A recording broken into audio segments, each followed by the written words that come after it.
salah satu dari janji Tuhan yang belum tergenapi hingga saat ini adalah janji kedatangannya yang kedua.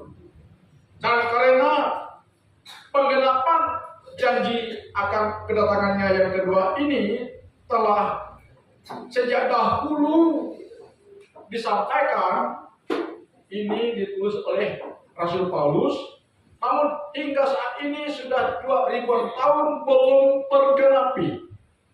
Dan karena belum tergenapinya atau belum terwujudnya janjinya itu, itulah yang terkadang menjadi ejekan bagi banyak orang. Dan bahkan orang Kristen itu sendiri mengatakan, sudah ribuan tahun janji Tuhan kepada kita, sejak bapak-bapak leluhur kita, sejak zaman bapak-bapak gereja dulu, kok tidak digenapi? Katanya dunia akan kiamat, kok tidak kiamat-kiamat? Katanya dunia akan berguncang, kok nampaknya biasa-biasa saja. Menjawab inilah, maka saya ingin menyampaikan kepada kita. Memang dari sekian banyak nubuatan Alkitab, inilah yang belum tergenapi salah satunya, saudara.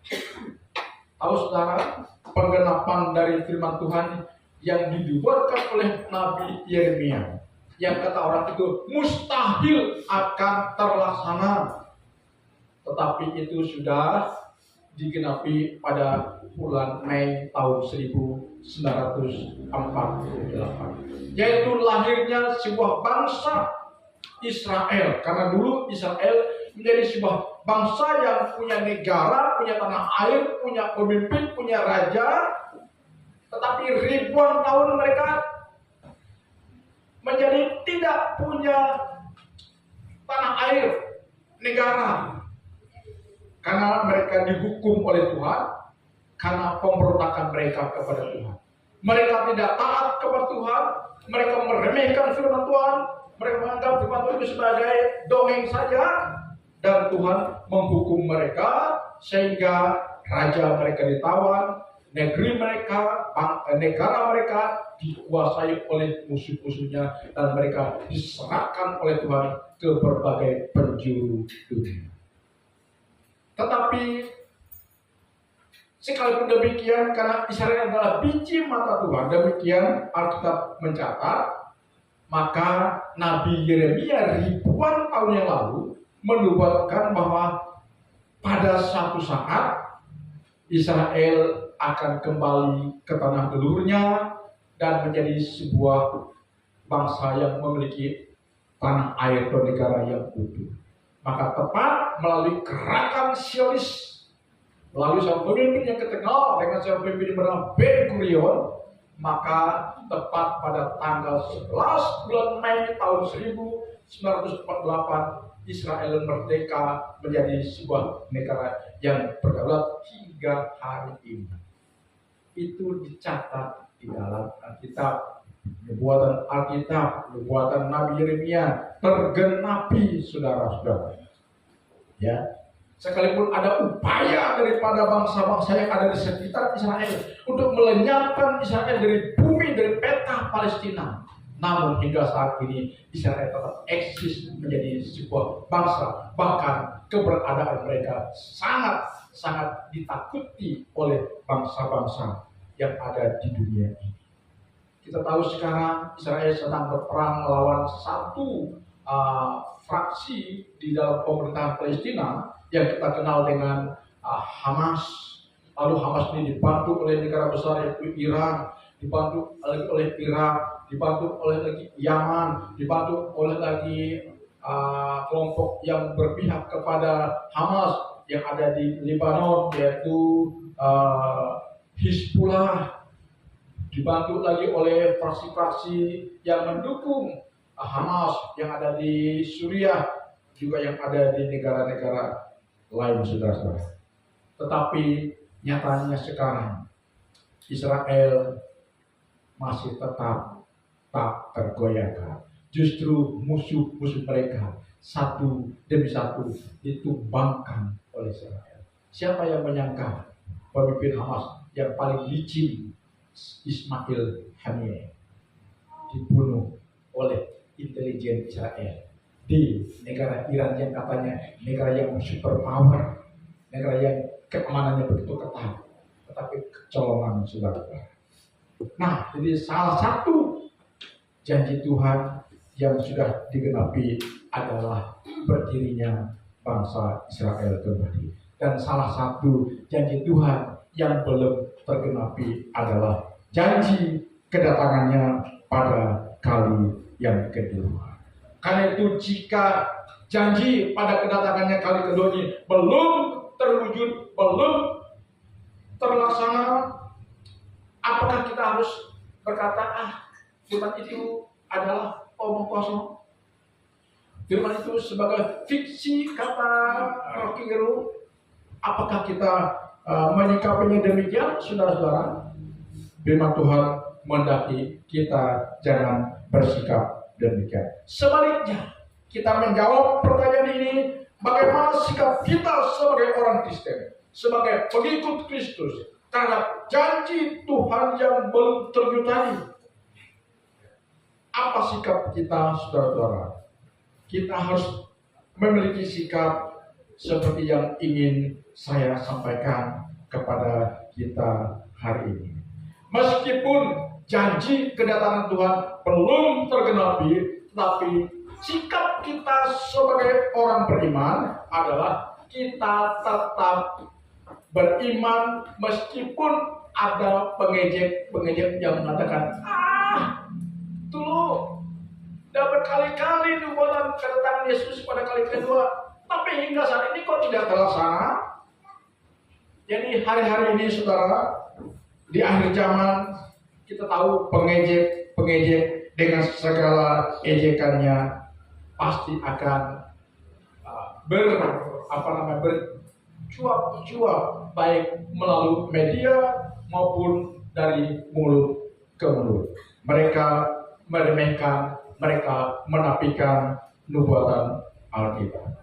Karena itu kita sebagai orang Kristen, kita sebaliknya, ya, sekalipun pengejek yang menganggap itu mustahil akan terjadi, kita diingatkan oleh Tuhan, kita tetap beriman meskipun ada banyak orang yang mengejek, yang meremehkan, yang mengatakan itu sebagai sebuah kebohongan belaka.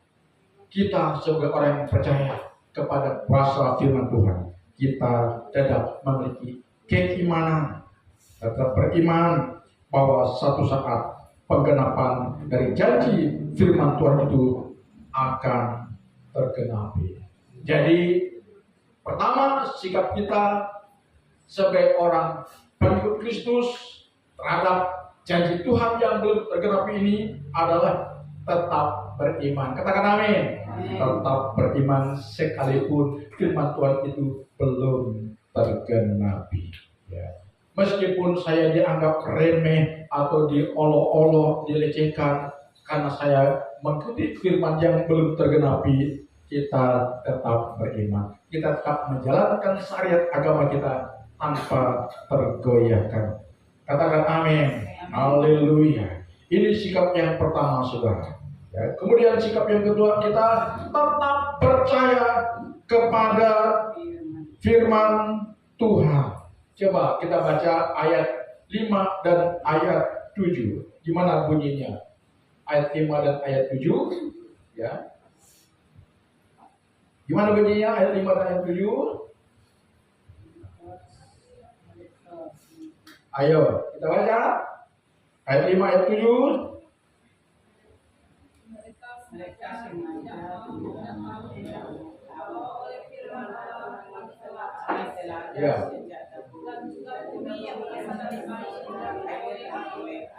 Oke, ayo kita baca sama-sama sekali lagi 5 sampai 7 ya. Ayat 5 sampai 7. Mereka sengaja tidak mau tahu bahwa oleh firman Allah langit telah ada sejak dahulu dan juga bumi yang berasal dari air dan oleh air. 6. Dan bahwa oleh air itu bumi yang dahulu telah binasa dimusnahkan oleh air bah. Ayat 7.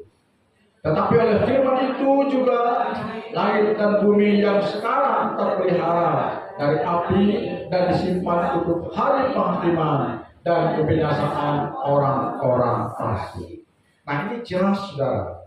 Ya, firman Tuhan akan mengatakan kepada kita bahwa ya, janji Tuhan yang belum tergenapi itu nanti akan tetap digenapi. Karena itu kita harus tetap percaya kepada kuasa firman Tuhan. Karena segala hal yang terjadi di dunia ini adalah karena kuasa firman Tuhan. Tuhan berfirman dan semuanya jadi. Amin. Ya, Tuhan berfirman, semuanya jadi.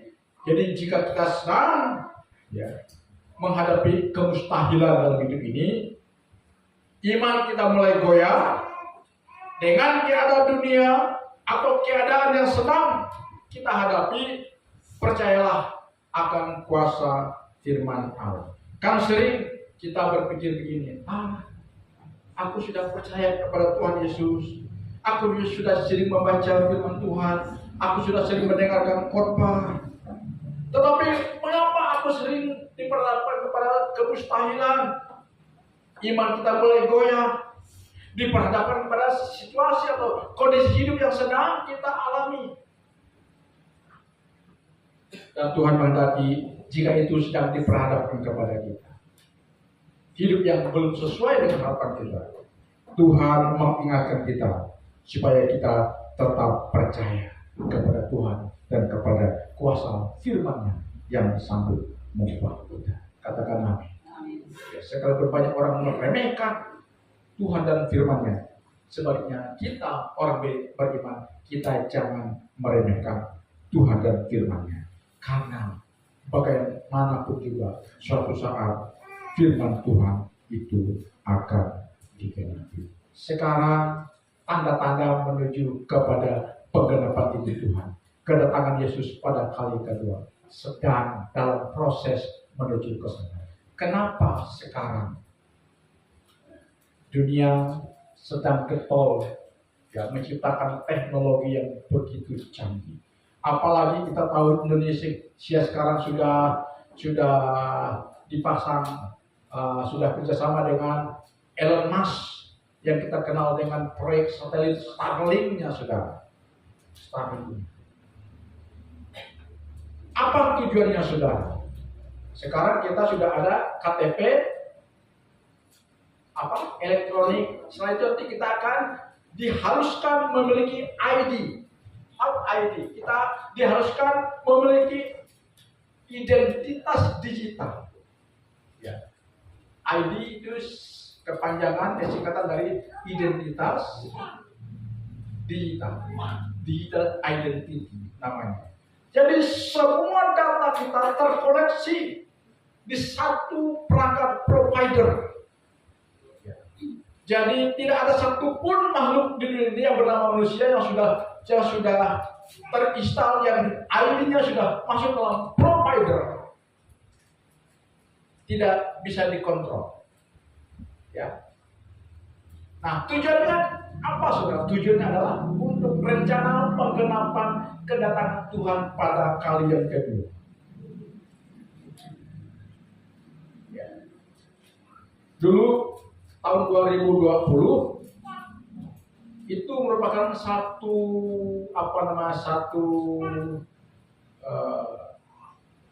semacam kedatangan COVID tadi. Itu adalah salah satu tanda dunia sedang menuju kepada satu sistem kontrol, saudara. Sistem kontrol. Ya, setiap orang harus divaksin. Seharusnya vaksin itu tidak perlu, saudara. Sebenarnya bersyukurlah kami Idrus cukup punya prinsip dia tidak mau divaksin. Kami satu keluarga kami yang tidak divaksin, yaitu tidak divaksin sama sekali. Karena menurut data orang-orang yang divaksin COVID, bukannya mereka kalau tubuhnya ini tidak kuat, justru melemahkan imunnya, saudara. Dan banyak orang-orang setelah divaksin bukannya tambah sehat, justru tambah sakit. Kenapa? Karena itu salah satu alat daripada elit global untuk menjadikan kita ini COVID-19 ini sebagai kelinci percobaan. Sebagai kelinci percobaan untuk proyek dalam mereka nanti mengontrol dunia ini. Ya kalau saya mau siapkan materinya, wah sangat menarik saudara-saudara. Ini saya cuma sampaikan kulit-kulitnya saja. Jadi sekarang kita sedang masuk ke sistem dunia itu untuk persiapan masa antikristus dalam menyongsong kedatangan Kristus pada kali yang kedua. Makanya sekarang ya tidak tiba saatnya nanti kita tidak perlu lagi uang tunai. Belanja cukup dengan ya mungkin kita cuma gini aja di mesin, tinggal kita tunjukkan daya kita, cik, terekam oleh tidak ada barcode di kita kan.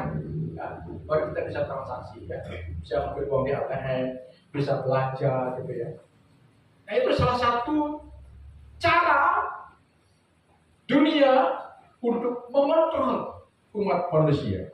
Tujuannya apa? Tujuannya adalah nanti penggenapan di kedatangan Yesus pada kali yang kedua. Karena sebelum Yesus datang pada kali kedua menjemput orang-orang pilihannya, dunia akan mengalami kegoncangan.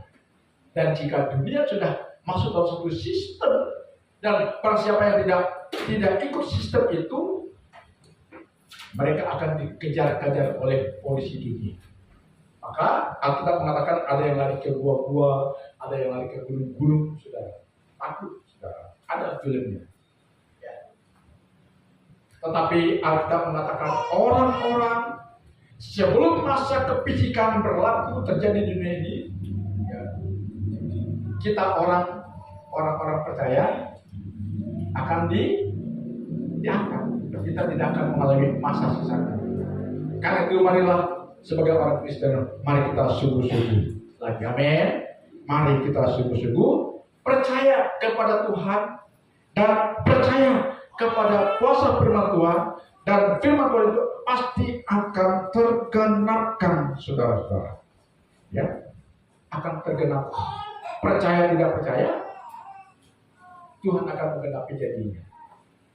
Jadi kalau kita tetap berpegang kepada janji Tuhan, kita akan luput. Amin. Haleluya, haleluya, haleluya. Karena itu, apapun kata orang sebelah di kiri kanan kita, remehkan firman, remehkan Tuhan, kita tetap maju. Amin. Tetap mengikut Yesus, keputusanku. Mengikut Yesus, keputusanku. Mengikut Yesus, keputusan ku tak ingkar, ku tak ingkar. Artinya aku tak akan mundur, aku tidak akan berpaling dari Yesus walaupun nyawa taruhannya. Haleluya, haleluya. Kemudian sikap yang ketiga dalam kita menanggapi janji Tuhan yang belum terwujud tersebut adalah kita tetap berserah kepada kedaulatan Tuhan. Ayo kita baca ayat 8 sampai dengan ayat 10. Apa artinya kedaulatan Tuhan? Kedaulatan Tuhan artinya Tuhan yang menentukan, yang berdaulat atas hidup kita. Ayo kita baca sama-sama ayat 8. Akan tetapi saudara-saudaraku yang kekasih, yang satu ini tidak boleh kamu lupakan, yaitu bahwa di hadapan Tuhan satu hari sama seperti 1000 tahun, dan 1000 tahun sama seperti satu hari. Tuhan tidak lalai menepati janjinya dengan baik. Sekalipun ada orang yang menganggapnya sebagai kelalaian, tetapi ia sabar terhadap kamu, karena dia menghendaki supaya jangan ada yang binasa, melainkan supaya semua orang bertobat. Tetapi hari Tuhan akan tiba seperti pencuri Pada hari itu langit akan lenyap dengan gemuruh yang dahsyat dan unsur-unsur dunia akan hangus dalam nyala api, dan bumi dan segala yang ada di atasnya akan hilang lenyap. Sampai di sini ya. Bumi dan segala yang ada di atasnya akan hilang lenyap. Itu yang disebut dengan kiamat. Ya.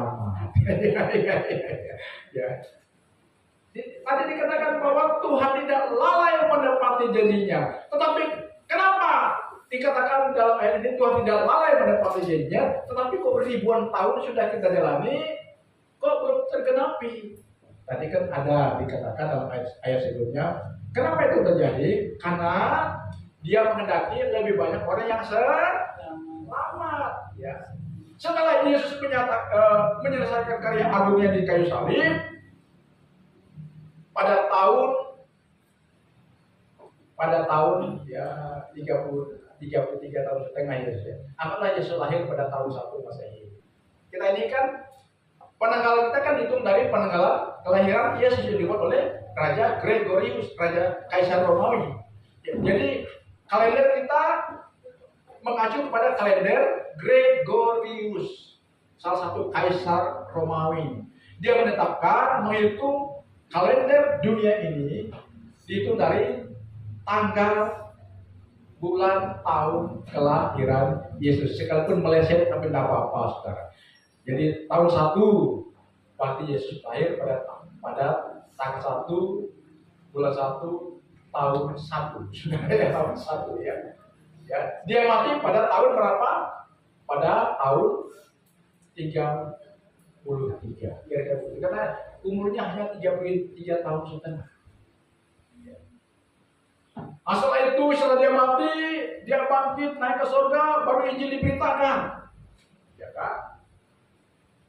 Berarti sudah 2000-an tahun Injil diberitakan, dan Petrus sebagai salah satu daripada Rasul Tuhan menulis ayat ini. Petrus berkata, Yesus akan datang kembali, tapi kesudah 2000 tahun belum datang. Kenapa itu bisa terjadi? Kenapa begitu? Tadi ayat mengatakan, coba lihat ayat yang ke sebelumnya ya. Ayat sebelumnya. Apa katanya? Ayat sebelumnya. Ayat setelah ayat itu ayat. Berarti kan Tuhan tidak lalai menepati janjinya sekalipun ribuan tahun belum tergenapi, khususnya masalah kedatangannya ini ya. Sekalipun ada orang yang menganggapnya sebagai kelalaian, tetapi ia sabar. Kesabarannya dengan maksud apa? Dengan maksud supaya ya jangan ada yang binasa, melainkan supaya semua orang berbalik dan bertobat. Kesabaran Tuhan dengan tujuan banyak orang berbalik dan bertobat kepada Injil, kepada Yesus Kristus. Haleluya, haleluya. Itu tujuannya, saudara-saudara. Maka nanti melalui teknologi, melalui Starlink, ya tidak ada lagi orang yang tidak mendengar Yesus. Melalui satelit, walaupun daerah itu sulit dijangkau oleh para penginjil, tapi melalui teknologi orang pasti akan mendengar Injil. Apapun agamanya, apapun kepercayaannya, apapun sukunya, walaupun di puncak-puncak gunung, ketika nama Yesus, berita tadi sudah tersiarkan ke semua makhluk, khususnya manusia, maka itulah mempercepat kedatangan Yesus pada kali yang kedua. Tetapi sebelum Yesus datang pada kali yang kedua, ya, dunia akan mengalami goncangan sangat mengerikan, saudara. Sangat mengerikan. Saudara mau menghadapi situasi yang sangat mengerikan hidup ini? Tidak mau. Dan janji Tuhan berkata kepada kita, orang-orang pilihannya yang sungguh-sungguh beriman kepada Tuhan, yang sungguh-sungguh percaya kepada Tuhan, ketika dunia ini akan diperhadapkan kepada hal yang paling mengerikan, kita akan diangkat oleh Tuhan. Amin. Amin. Ya, kita tidak akan mengalami siksaan yang sangat dahsyat. Kita diangkat oleh Tuhan. Ya. Dan orang-orang yang biasa-biasa saja menjadi hidup kekristenan, itulah yang akan menghadapi masa-masa yang sangat mengerikan tadi. Haleluya, haleluya. Karena itu, mari hari ini kita percaya kepada kedaulatan Tuhan. Dialah penentu segala sesuatu. Tuhan adalah pribadi yang sangat berdaulat dan kekal. Dia tidak dibatasi oleh tempat dan waktu. Semua hal mungkin bagi Tuhan. Dan karena kedaulatannya itulah, ya, menggenapi janji bukanlah hal yang sulit bagi dia.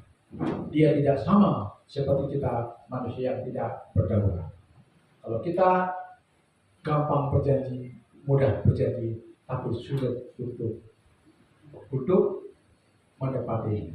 Sehingga ada lagu yang berjanji, lagu yang berkata, kau yang berjanji, kau yang mengikat, kau yang memulai, kau yang mengakhiri. Kan ada lagu itu. Itulah manusia. Manusia orang begitu. Berjanji, mengingkari. Memulai, dia juga yang mengakhiri. Itu manusia. Tapi Tuhan tidak seperti itu. Ya. Karena kedaulatannya itu, ya, menggenapi janji bagi Tuhan bukanlah hal yang sulit bagi dia. Ya. Kenapa dia berlambat-lambat datang? Karena dia sedang menanti agar lebih banyak orang yang berbalik, bertobat dan diselamatkan. Katakan amin. Perhatikan ayat-ayat tadi, ya. Terhadap kamu, ya, karena ia menghendaki supaya jangan ada yang binasa, melainkan supaya semua orang berbalik dan bertobat untuk dapat menikmati ketidakbinasaan. Ya, maka kita harus berbalik dulu kepada Tuhan, ya, dan bertobat. Ya, berbalik kepada Tuhan maksudnya, dulu kan konsep kita ketuhanan kita bukan Yesus, bukan yang mati di salib, bukan yang naik ke surga, bukan yang duduk di sebelah kanan, bukan yang akan datang kembali menjemput kita, tapi dulu sesembahan kita adalah yang lain, yang bukan itu. Setelah kita berbalik menyembah kepada Yesus, maka kita harus bertobat. Apa artinya bertobat? Berubah. Amin. Metanoia, berubah. Hidup yang berubah, hidup yang dibaharui seperti khotbah saya minggu lalu. Itu bertobat, dibaharui di dalam Kristus. Ya. Orang yang sudah berbalik kepada Tuhan, dia menyatakan, ya, dirinya sebagai orang yang sudah dibaharui. Jadi ada namanya perubahan perilaku kehidupan. Tanda-tanda orang yang diselamatkan adalah orang yang sudah memiliki ciri-ciri kehidupan Kristus di dalam orang itu. Kemudian yang terakhir, yang keempat, tetap jaga kesucian sebagai bentuk nyata dari pertobatan kita. Ayat 11 sampai dengan ayat 13 kita baca sama-sama. Ini yang terakhir. Ayat 11 sampai dengan 13.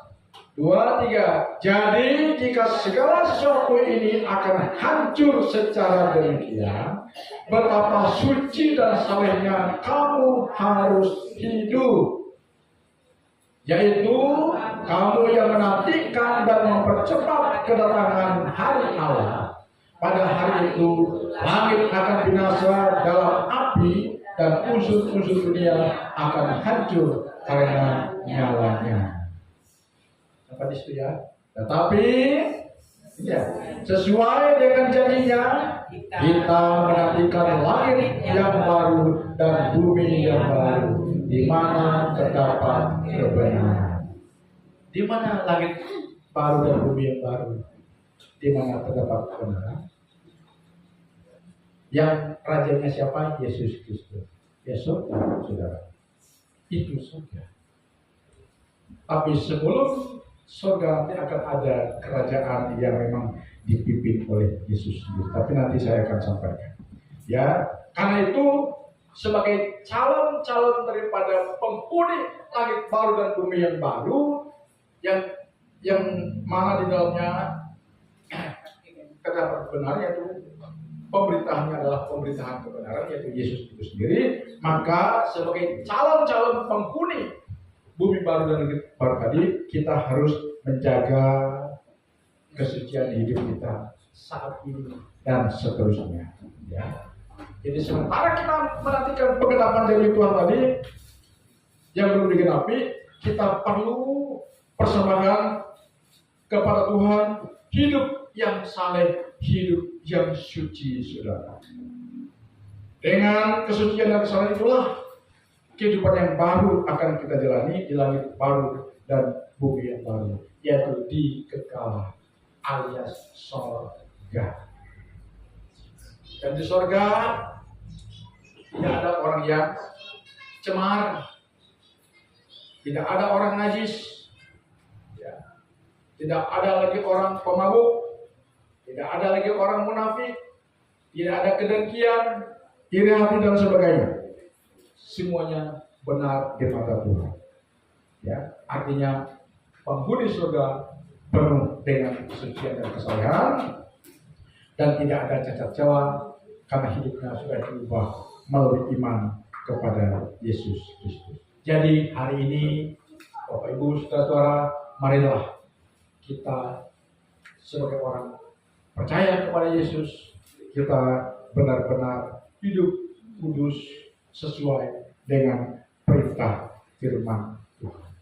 Saya mendengar ya dari salah seorang medis ya di wilayah Tayan Hulu ini, bahwa hari-hari ini anak-anak muda yang masih SMP sudah banyak yang terjerumus ke dalam seks bebas. SMP, SMA, seks bebas. Sehingga mereka mengalami banyak yang namanya penyakit kelamin. Karena itu bagi saudara yang punya anak-anak sekolah, SMP, SMA yang perempuan maupun yang laki-laki, tolong diarahkan. Ya, tolong diawasi. Sosok sudah edan, saudara. Air dulu sudah edan. Hati-hati, anak kita sudah banyak yang rusak. Nah, karena itu untuk kita menangkal pengaruh ini tidak ada cara lain. Gereja merupakan benteng moral untuk tangan menjaga moralitas anak-anak muda kita. Ya. Jadi gereja salah satu benteng moral untuk menjaga moralitas anak muda supaya kita tetap luput dari pengaruh dunia ini. Ya, anak muda hati-hati. Saya membaca, kalau lihat di Facebook gara-gara pacaran virtual, mereka berpacaran secara virtual dari pulau yang berbeda, dari suku yang berbeda. Ketika pacarnya dari pulau dari benua timur datang ke benua barat, mereka sudah 8 tahun berpacaran, tapi pacar virtual, tahu virtual, pacaran lewat Facebook, lewat WA, lewat Messenger dan sebagainya. Udah janji, udah deal. Sekali pacarnya datang laki-laki dari dunia timur datang sama ke rumah ceweknya langsung ditolak. Wah, PKK terjadi. Ya, mau pulang tak ada ongkos. Dia saking dia ya ingin ketemu dengan pacar virtualnya, dia sampai jual HP-nya untuk mencukupi biaya perjalanan. Sampai di tempat ditolak lagi, sakit hati ini. Ya, jadi hati-hati anak muda. Kami orang tua mengingatkan kita, hati-hati, jangan kepicut dengan pacar virtual. Halo, itu banyak gombalnya. Hati-hati ya, jangan kepicut dengan pacar virtual. Ya, dengan lihat Facebook, lihat WA, fotonya dikasih foto yang ganteng-ganteng, yang tampak-tampak. Ya, mobilnya mungkin pakai di posting mobil orang, ya kan? Dia bergaya hidup mewah untuk menipu mangsanya, calon mangsanya. Nah, jadi hati-hati saudara. Hati-hati. Kami mau ingatkan, kita hidup di akhir zaman. Jaga kesucian hidup kita. Salah satunya adalah menjaga gadget kita. Jangan sampai gadget kita itu menjadi petaka buat kita. Jangan sampai HP yang dibeli oleh orang tua dengan harga yang mahal, bahkan sampai kreditan, lalu tiba-tiba menjadi petaka buat kita.